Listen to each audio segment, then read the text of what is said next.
நம்ம வந்து சிந்திக்கலாம். ನೀವು ಫುಟ್ಬಾಲ್ ಗ್ರೌಂಡ್ ಅನ್ನ ನೋಡ್ತಾ ಇದ್ದೀರಾ, ಎರಡು ಪಕ್ಕನೂ ಜೀವ ಕೊಟ್ಟು ಆಡ್ತಾ ಇರ್ತಾರೆ. இந்த ரெண்டு பக்கம் இருக்கிற 11 பேரும் உயிர் கொடுத்து விளையாடி கொண்டிருப்பார்கள்.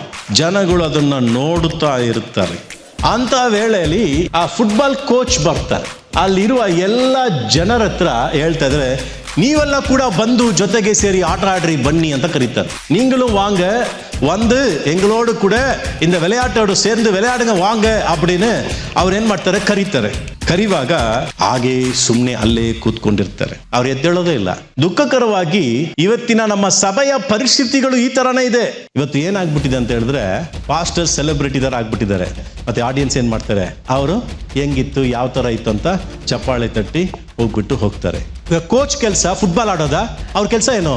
ಆಡುವವರನ್ನ ಟ್ರೈನಿಂಗ್ ಕೊಟ್ಟು ಜಯಿಸ್ಬೇಕು. ಆದ್ರೆ ನಮ್ಮ ಚರ್ಚ್ಗೆಲ್ಲ ಪ್ಲೇಯರ್ ಯಾರು ಗೊತ್ತಾ? ಕ್ಯಾಪ್ಟನ್ ಯಾರು, ಗೋಲ್ ಕೀಪರ್ ಯಾರು, ಫಾರ್ವರ್ಡ್ ಪ್ಲೇಯರ್ ಯಾರು, ಬ್ಯಾಕ್ವರ್ಡ್ ಪ್ಲೇಯರ್, ಸೈಡ್ ಪ್ಲೇಯರ್ ಯಾರು? ಇಲ್ಲಿ ತಮಾಷೆ ತರ ನಡೀತಾ ಇದೆ. ಅದಕ್ಕಿನ ಜನ ಏನ್ ಮಾಡ್ತಾರೆ, ಈ ತರ ಎಲ್ಲ ಚರ್ಚ್ಗಳನ್ನ ಲೈಕ್ ಮಾಡದಂತೆ ಜಾಸ್ತಿ ಕ್ರೌಡ್ ಇರೋ ಕಡೆಗೆ ಹೋಗ್ಬಿಡ್ತಾರೆ.